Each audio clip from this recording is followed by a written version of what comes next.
राधा।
श्री वृंदावन बिहारी लाल की जय, श्री सर्व कौसलेश्वर महादेव की जय। श्री गौ माता की जय। सनातन धर्म की जय। भारत माता की जय। अयोध्या नाथ की जय। अवधपुरी की जय। श्री कृष्ण जन्मभूमि की जय।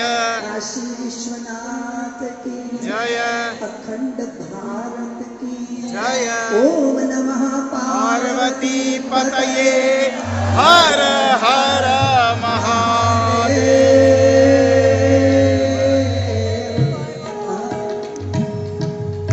हरि बोल राधा बोल। आज मेरा सौभाग्य है कन्हैया गौशाला ट्रस्ट के माध्यम से आयोजित ये भक्तों का मेला, भक्तों का कुंभ, गौ माता के लिए संकल्पवान धर्म प्रेमियों के बीच में मुझे बैठने का अवसर है। इसको मैं अपना सौभाग्य मानती हूँ, क्योंकि सज्जन भक्त जहाँ बैठ जाते हैं, जरूरी नहीं कि वो तीर्थ में बैठे हैं। भगवान के भक्त जहाँ बैठ जाते हैं वही स्थान तीर्थ स्थान हो जाया करता है। हरि बोल राधा बोल। उसकी संज्ञा बदल जाती है, उसकी प्रकृति बदल जाती है, उसकी आभा बदल जाती है, उसकी सुगंध सौरभ बदल जाता है। हम में सामर्थ्य है, हमारे प्रेम में सामर्थ्य है, हमारी भक्ति में सामर्थ्य है, हमारे संकल्प में भी सामर्थ्य है कि दिशाएं भी उस दिशा में आती हैं, पुरियों की पावनता भी वहां आती है। और अतीत के हो गए तमाम संत महापुरुष, व्रती यति ततिक्षु त्यागी, उनकी भी चेतना वहां आकर एकत्रित हो जाती है। इसलिए वो स्थान तीर्थ बनता है। एक तीर्थ होता है स्थावर तीर्थ और एक तीर्थ होता है जंगम तीर्थ। संतों को चलता फिरता, आप आजकल मोबाइल बोलते हो, मोबाइल तीर्थ, इसको जंगम बोलते हो। साधु भी चलते फिरते तीर्थ की तरह होते हैं। आगे जाओ। उनके पास भी उद्योग होता है। उनका उद्यम ये है कि वो सज्जनों को पहचाने और उन्हें पुकार। आपको पता होगा कि जो कोयल होती है वो अपने घोंसले में अंडों की सेवा करती नहीं है, वो अपने अंडे कौवे के घोंसले में रखती है। और कौवे बेचारे वो कोयल के अंडों की सेवा करते, उसको सेते हैं, रक्षा भी करते हैं। और जब अंडों में से चूजे बच्चे बाहर आ जाते हैं तो कोयल कौवे के घोंसले के आसपास कुहू कुहू कुहू कुहू करती अपनी संतानों को पुकारती है। कोयल के बच्चे समझ जाते हैं कि हम जहां बैठे हैं हम यहाँ के हैं नहीं, हमारी मंजिल कुछ और है। साधु भी कोयल की तरह ही होते हैं, गृहस्थियों के घर के आसपास कुहू कुहू करते हैं और वो जो पहचान लिए जाते हैं वो उनके शरण में पहुंच जाते हैं। पहचानना क्या है? पहचानना बस इतना है कि यहाँ परमानेंट कुछ भी नहीं है, सदा के लिए। आप लोग एडवर्टाइजमेंट करते हो कि हीरा है सदा के लिए, कुछ समय के लिए होगा हीरा। साधु कहते हैं जो सदा के लिए है वो भगवान का नाम है, वो धर्म की शरण है। धर्म पर चलने वाले को कभी धोखा नहीं मिल सकता, कभी नहीं मिल सकता, क्योंकि जो धर्म पर चलता है वो दुख से भागता नहीं है और सुख की तलाश में भटकता नहीं। मंत्र है ये, सुन लीजिए। जो धर्म की शरण में है वो दुख से भागने का प्रयत्न नहीं करता और सुख की खोज में धूल नहीं छानता। वो सुख दुख की विधा को समझने लग जाता है। वो समझता है कि चढ़ता है तूफान कभी तो कभी उतरता है, मानव तू परिवर्तन से काहे को डरता। वो भागता नहीं है, वो पलायन नहीं करता, वो परिस्थितियों से जी नहीं चुराता, आंखें नहीं चुराता। वो आंख में आंख डाल के देखता। प्रतिकूलताओं के बीच में भी जो धर्म की शरण में है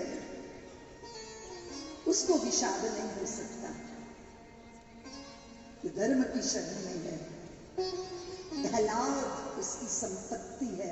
और आप कयाधु के पुत्र को जानती हो ना? कयाधु के पुत्र प्रहलाद, हिरण्यकश्यप के पुत्र, क्या नाम है उनका? महान भक्त प्रहलाद। प्रहलाद जब 1000 लाख गुना हो जाए तब प्रहलाद होता है। और प्रहलाद की पहचान अग्नि में होती है। सनातनियों, प्रहलाद की पहचान किसमें होती है? अग्नि में। प्रहलाद की पहचान अग्नि में ही होगी। और होलिका आखिर में जलकर भस्म होगी। सत्य की ही जीत है, फिर से रहेगी। रवि उदय पर रात ये खुद ही कहेगी, ऐ निशाचर मैं नहीं तो तू कहाँ है, किंतु घृत के वास्ते दधी तो बिलोना ही पड़ेगा। संसार में जब द्वेष की होली जलेगी तब हमें प्रहलाद होना ही पड़ेगा। जय श्री राम। ये सनातनी जीवन की कसौटी। आप कहोगे दीदी माँ आप ऐसा क्यों कह रही हो? क्योंकि आपसे संसार में बहुत लोग हैं जो द्वेष करते हैं, क्योंकि आप खजाना लेकर बैठे हो। आपके पास खजाना है, आपके ऋषियों ने दिया आपको खजाना। हमने अपने खजाने को खोल के नहीं देखा, क्योंकि हमारी दशा वैसी है जैसे पूरी जिंदगी भीख मांगता रहा भिखारी। और जब मरा तो लोगों ने कहा इसके शरीर के साथ ही जिस जगह बैठा है उस मिट्टी को भी खोद के इसके शरीर के साथ ही विदा कर दो। मिट्टी खोदी तो उसके भीतर खजाना था। सारी जिंदगी जिस जगह बैठकर दूसरों से भीख मांगता रहा उसी जगह पे खजाना दबा था। किसकी कहानी कह रही हूं मैं? श्री राधा। मेरी आपकी यही कहानी है। सुख की भीख दूसरों से मांगते हैं पर सुख का खजाना स्वयं है। कभी पुत्र को देखा, कभी पति को देखा, कभी पत्नी को देखा। आपके तो मित्र आपका मूड ऑफ कर देते हो। जरा से ढंग से बात नहीं करो तो तुम बेचैन हो जाती हो। मुझे समझ नहीं आता कि तुम मतलब स्विच बटन हो क्या कि जो ऑन भी हो जाते हो और ऑफ भी हो जाते हो। अगर मर्म को समझोगे तो समझोगे कि मुझे सुख के लिए किसी की जरूरत नहीं, मेरा होना ही सुख स्वरूप है। जानती हो, एक व्यक्ति लड्डू बांट रहा था। किसी ने पूछा भैया लड्डू क्यों बांट रहे हो? बोले मेरा घोड़ा खो गया इसलिए लड्डू बांट रहा हूं। तो उसने कहा ये तो पहली बार सुना कि घोड़ा खो जाए तो लड्डू बंटते हैं। उसने कहा हाँ अगर घोड़े पे मैं चढ़ा होता तो मैं भी खो जाता, मैं बच गया इसीलिए लड्डू बांट रहा हूं। राधा वल्लभ श्री हरिवंश। राधा श्री राधा राधा राधा राधा राधा श्री राधा राधा धर्म का दर्शन है, श्री राधा श्री राधा दृष्टि है। राधा वल्लभ श्री हरिवंश। राधा जिसे हम टिकाने का प्रयास कर रहे हैं वो टिकेगा नहीं। एक स्त्री मुझे बोली दीदी माँ मेरे पति मेरी बिल्कुल परवाह नहीं करते, चले जाते ऑफिस, पूछते ही नहीं तूने चाय पी कि नहीं, तूने भोजन किया कि नहीं। बोले तेरे ब्याह को मैंने पूछा कितने साल हो गए, बोले दीदी माँ 24 साल हो गए। मैंने कहा अब तो पीछा छोड़ दे देवी, अब तो पीछा छोड़ दे। अब बात वो नहीं है जो 24 साल पहले थी, पर ये नियम है, ये जगती का नियम है। आप अपने को टटोलो, जब आपने अपने घर में प्रवेश किया था उस दिन कितना रोमांच था, और आज उसी घर में रहते हो, कुछ लगता है आपको? कोई नई नई तरंग उठती है आपको? बोलो ना, बोलते क्यों नहीं? श्री राधा श्री राधा श्री राधा राधा राधा ये दुनिया श्री अजब खिलौना है, श्री मिल राधा जाए तो राधा मिट्टी है, राधा ना मिले तो सोना है। ये दुनिया अजब खिलौना है, और जो इसको समझ जाता है श्री राधा उसको श्री जीना राधा आता है। श्री राधा पर श्री हमारे राधा सारे प्रयास, सारे प्रयत्न, राधा राधा अब राधा बात राधा है कि जीना कैसे है, राधा राधा राधा राधा कैसे जीना है, हम जीवन को कैसे समझे। उसके लिए धर्म कहता है कि जीवन के कुछ तथ्य हैं, जो कुछ कथ्य हैं, उन तथ्यों के पीछे कुछ तथ्य हैं, और वो तथ्य सत्य के द्वार तक पहुंचाएंगे। आपके ऋषियों ने जिस तरह जीवन जिया, तेन त्यक्तेन भुंजीथामाग्रधा कस्य शुद्ध, त्याग पूर्वक भोगो। आज आपने इतना सुंदर संकल्प लिया। मैं श्री राजीव नारायण लूथरा जी को, श्री पवन आहूजा जी को, श्री आशीष रावल जी को, श्री राजेंद्र छावड़ा जी, सबको आशीर्वाद देती हूँ। कन्हैया गौशाला ट्रस्ट, उनके इतने सारे साथी, आप इतने सारे लोग संकल्पवान हुए, किसके लिए? गौ माता की रक्षा करोगे। गौ माता की रक्षा क्यों करनी है? संरक्षण क्यों करना है? उनका संवर्धन क्यों करना है? हम तो सारे पशु पक्षियों के लिए अपने हृदय में करुणा रखते हैं, पर गौ माता जो है वो धर्म की धुरी है। जब धरित्री की बात आई, धरती ने भगवान को पुकारा तो गाय बनकर पुकारा। जब धर्म को प्रतीक दिया गया तो वो नंदी, वो वृषभ है। अब गौ माता का रक्षण कैसे होगा? जब अपनी संतानों को गाय का दूध पिलाओगे तो उनके हृदय में करुणा आएगी। क्या आएगी? करुणा, बोलो ना, करुणा। श्री राधा। करुणा एक ऐसा तत्व है जो हमको मनुष्य बनाता है, सबके प्रति संवेदनशील। गौ माता के लिए दिलीप जी ने, मैंने कहा आपके पूर्वजों ने धर्म कैसे निभाया, कैसे निभाया धर्म। नंदिनी गौ माता के पीछे छत्रवती महाराजा दिलीप चलते थे, सूर्यवंशी थे, भगवान श्री राम जिनके कुल में जन्मे। गौ भक्ति की परीक्षा हुई। शेर ने नंदिनी पर जब आक्रमण करने लगे तो दिलीप ने हाथ जोड़ के सिंह से कहा कि आप ऐसा नहीं कर सकते, ये मेरी मां है, मैं उनकी रक्षा में सन्नद्ध हूं। शेर बोले होगी तेरी मां, मेरा तो भोजन है, मुझे तो भूख लगी है, तुम गाय को बचाओगे और मुझे भूखा मारोगे? दिलीप बोले कि नहीं, मैं आपके लिए अपने को प्रस्तुत कर दूंगा, और सारे आभूषण उतार दिए, अस्त्र शस्त्र त्याग दिए और शेर के सामने बैठ गए। आप मेरा भोजन कर लो। पीछे से पीठ पर चाटने जैसा अनुभव हुआ। अब शेर तो चाटता नहीं है। अब पीछे जब मुड़कर देखा, गौ माता खड़ी है और धर्म प्रकट हो गया। अधर्म ने कहा कि मैंने तुम्हारी परीक्षा ली थी, गौ भक्ति की परीक्षा।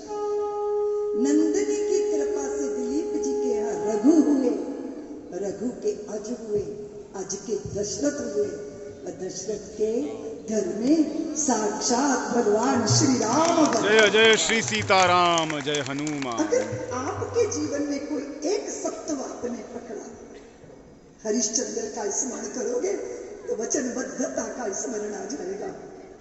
कर्ण का स्मरण करोगे तो मन में क्या आएगा? क्या आएगा? दान, बोलो ना,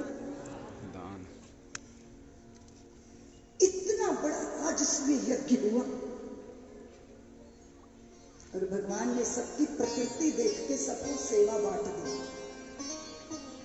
सेवा भी तो नेचर देख के बांटती हो ना, क्यों क्यों देवी हो? अपनी नक चढ़ी बहू को अगर तुम अतिथियों की सेवा सौंप दोगी तो नाक तो वो कटवा ही देगी ना। तुम्हें पता है कि किसको क्या सेवा देनी है? भगवान ने दुर्योधन को सेवा दी। क्या सेवा दी? कि जितने भी भूमंडल के राजा आएंगे उन सबसे तुमने उपहार स्वीकार करने हैं। उपहार किसको मिल रहे थे? पांडवों को। दुर्योधन की क्यों सेवा लगाई भगवान ने? क्योंकि भगवान दूत बनकर गए थे कि सिर्फ 5 गांव दे दो केवल 5 ग्राम, रखो अपनी धरती तमाम। दुर्योधन वो भी दे न सका आशीष, समाज का ले न सका, उल्टे हरि को बांधने चला, जो था असाध्य साधने चला।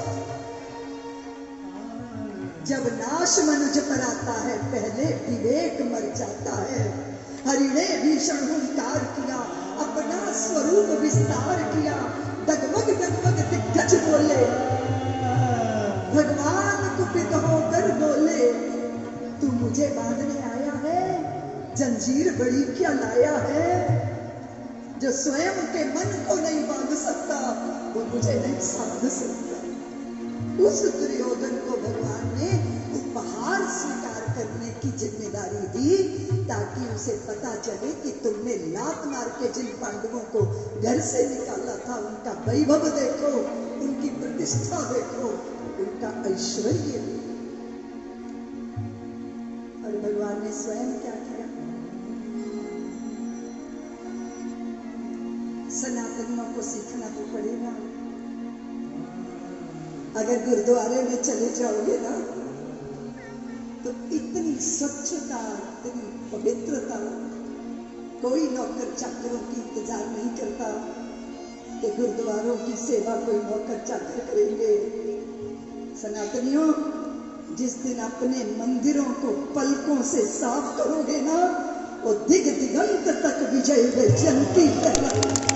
राधा राधा राधा राधा। अब व्यवहार क्या करते हैं? क्या व्यवहार करते हैं मंदिरों में, मंदिरों के आंगन में? उस देव सत्ता को अगर हम साक्षात अनुभव करते हैं तो क्या अपने पिता के सिर पर आप प्लास्टिक का लिफाफा फेंक सकते हो? फेंक सकते हो? अपनी नदियों को विषाक्त कर सकते हो? माँ है वो, धरती है वो। भगवान ने संतों की जूठी पत्थर समेटने का कार्य अपने हाथ में लिया था। बड़े बन जाओ, पर मंदिर में तो कोई बड़ा नहीं होता। बोलो ना, थोड़ा सा धन ही तो पाया है। मेरे नीलमणि तो कन्हैया कहलाए, कनु कहलाए, कन्हैया कहलाए, वासुदेव कहलाए, द्वारकाधीश हो गए, महामहिम हो गए, और फिर भी संतों की और भूदेवों की सेवा में अपने को प्रस्तुत करते हैं। कैसी विनम्रता चाहिए, श्री राधा, कैसी विनम्रता चाहिए। अब पूजा करने बैठती हो, ओ रामू तुलसी नहीं लाया, और तूने फूल नहीं रखे। अरे स्वयं पुष्पों की, स्वयं पूजा की सामग्री की अगर स्वयं सेवा करती तो हृदय आह्लादित होता, आनंद में विभोर हो जाते। भगवान ने स्वयं, मैं बात क्या कर रही थी कि कर्ण को भगवान ने सेवा दी उपहार देने की। क्या दी? बोलोगे तो अच्छा लगेगा। उपहार देने की सेवा दी कर्ण को। सुंदरियों की ऊँघ रही है। राधा राधा श्री राधा। बड़ी जय जयकार हुई, बड़ी जय जयकार हुई, बड़ी प्रशंसा हुई, बड़ी प्रतिष्ठा हुई। और भगवान बोले, अर्जुन, युधिष्ठिर भैया, ये सारा कुछ पता क्यों हो रहा है? आपकी जय जयकार पता क्यों हो रही है? कर्ण की वजह से। अब बड़ा बुरा लगा अर्जुन को, बड़ा बुरा लगा। बोले, प्रभु कर्ण की वजह से क्यों हमारी जय जयकार हो रही है? बोले, कर्ण ने सबका स्वागत किया, सबका सत्कार किया, सबको उपहार बांटे। तो अर्जुन बोले, माल तो हमारा था प्रभु, बांटी तो रावण था वो। तो भगवान बोले कभी कभी भंडारी जो है ना हृदय वाला होता है, पर गलत कुठारी के गले हाथ में चाबी चली जाए ना, वो नमक के लिए भी तरसा देता है। अब भगवान ने एक लीला की। क्या लीला की कि एक ब्राह्मण आ गए। ब्राह्मण ने कहा कि पांडवों, मेरा एक नियम है कि मैं चंदन की लकड़ियों को जलाता हूँ भोजन बनाने के लिए, फिर प्रसादी बना के शालिग्राम का भोग लगाता हूँ, पर इतनी वर्षा हो रही है, मुझे चंदन की लकड़ियाँ सूखी नहीं मिली, तो जरा मेरी व्यवस्था कर दो। पांडवों ने पूरा ढूंढवाया, कोई सूखी चंदन की लकड़ी नहीं मिली। तो वो ब्राह्मण देवता, आप फलाहार कर लो। ब्राह्मण बोले, अरे फलों से भी कोई पेट भरता है, अच्छा मैं जाता हूँ। भगवान बोले, कहाँ जा रहे हो? बोले, कर्ण के पास चला जाता हूँ। अब भगवान अर्जुन से कहे, अर्जुन चलो देखते हैं वहां क्या होगा। छुप के बैठ गए। गवाक्ष गवाक्ष गवाक्ष क्या? खिड़की में से झांक गए, छुप के बैठ गए, अंदर क्या हो रहा है। ब्राह्मण देवता ने वही प्रस्ताव रखा, सूखी चंदन की लकड़ी मांगी। कर्ण ने भी ढूंढवाई, लकड़ी मिली नहीं। तुरंत कर्ण ने निर्णय किया। पंडित बोले, अच्छा जी मैं चला जाता हूँ। वो बोले, नहीं नहीं आप रुकिए। और भवन का दरवाजा चंदन की लकड़ी का नक्काशी किया हुआ, एकदम उस दरवाजे को तोड़ा, इसके टुकड़े टुकड़े किए और ब्राह्मण को कह के ये देकर कि आप जाओ भोजन बनाओ, अपने ठाकुर को भोग लगाओ और आप भी भोजन करो। भगवान मुस्कुरा के अर्जुन की तरफ देखे। भगवान बोले, क्यों अर्जुन, तेरे भवन के दरवाजे भी चंदन के हैं ना, पर तेरे हृदय में ये विचार नहीं आया। एक क्षण में कर्ण के हृदय में ये विचार आ गया, क्योंकि कर्ण का स्वभाव है देना। क्या स्वभाव है? बोलो ना, देना। स्वभाव में करुणा, स्वभाव में दानवीरता, दानवीरता, करुणा, में गो भक्ति, स्वभाव में परदुख कातरता, परोपकार। और साधुता भी कपड़ों से नहीं आती बंधु। सब पुतले हैं हाड़ मास के, अंतर्निहित भाव होता है। कुछ उज्जवल आलोकित रवि से कुछ में कुछ दुराव होता है। कोई दस्तावेज नहीं है इसको परिभाषित करने में, संत व्यक्ति या वस्त्र नहीं है, वो तो बस स्वभाव होता है। स्वभाव में साधुता, स्वभाव में सज्जनता। अब गौ माता रंभाएंगी तो भारत में शांति होगी, उचित कार्य करेंगी तो कैसे होगा। जिनको माँ कहते हो वो जब प्लास्टिक के लिफाफे खा खा के अपने पेट के अंदर क्विंटलों क्विंटल कचरा भरकर अपनी आंतों को आहत करती है। करोड़ों हैं हम, करोड़ों। अगर एक एक सनातनी भी एक एक गौ माता की जिम्मेदारी ले ले तो गाय कभी सड़कों पे भटकती न होगी। वंदे गो मातरम, वंदे संस्कृत मातरम, वंदे भारत मातरम। नदियों को माँ कहा, नदियों का सत्यानाश कर दिया। धरती को माँ कहा, रासायनिक खादें डालकर धरती की उर्वरा शक्ति को नष्ट कर दिया। माँ कहा है तो माँ जैसा व्यवहार भी तो करना पड़ेगा। बुरा मत मानिएगा, आपकी पूजा पाठ लंबी होती होगी और इतनी बड़ी बड़ी यमुना जी के उस पर पुल पर बड़ी बड़ी वो लगा दी गई रेलिंग, फिर भी मानते नहीं हो। वो प्लास्टिक के लिफाफे में डालकर वो सब ऐसे ऊपर से फेंकते और वो लटके हुए सारे कि विदेशी आए और देखे कि हम इस तरह भी श्रृंगार करते हैं अपने शहर का। उचित है? बोलो ना।